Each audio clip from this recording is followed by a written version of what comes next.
నేను ఇవాళ hair growth oil prepare చేస్తున్నాను. దానికి ఏమేమి ఐటమ్స్ వేసుకుంటున్నానంటే మందారం ఆకు అండ్ మందారం పువ్వులు, కరివేపాకు అండ్ తమలపాకు కూడా వేసాను ఇందులో.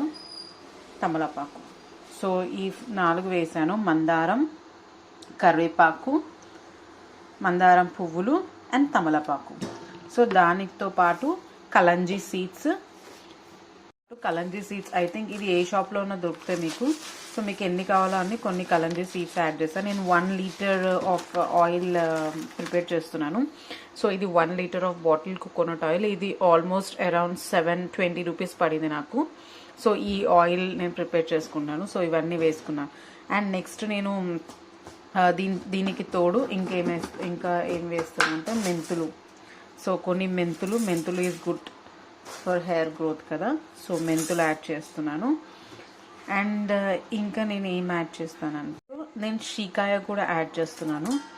సో ఇవన్నీ వేసి కోకోనట్ ఆయిల్, దీంట్లో కొంచెం ఆమిదం కూడా యాడ్ చేస్తాను, కొంచెం క్యాస్టర్ ఆయిల్ కూడా యాడ్ చేసి మొత్తం బాయిల్ చేస్తాను.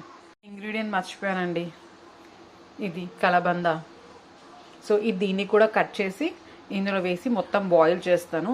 ఈ వైట్గా ఉన్న కోకోనట్ ఆయిల్ కలర్ చేంజ్ అవుతుంది, అప్పటి వరకు బాయిల్ చేసుకోవాలి. మెయిన్ ఇంగ్రీడియంట్ మర్చిపోయానండి, ఆనియన్ వేయాలి. సో ఇది కూడా మర్చిపోయాను. సో మళ్ళీ ఆనియన్ కూడా యాడ్ చేస్తున్నాను. ఇప్పుడు స్టవ్ మీద అయితే పెట్టానండి. సో ఇది బాయిల్ అవ్వాలి. సో వెయిట్ చేయాలి బాయిల్ అయ్యేంత వరకు. ఆఫీస్ టెన్షన్లో ఏం వేస్తున్నాను అని మర్చిపోతున్నాను.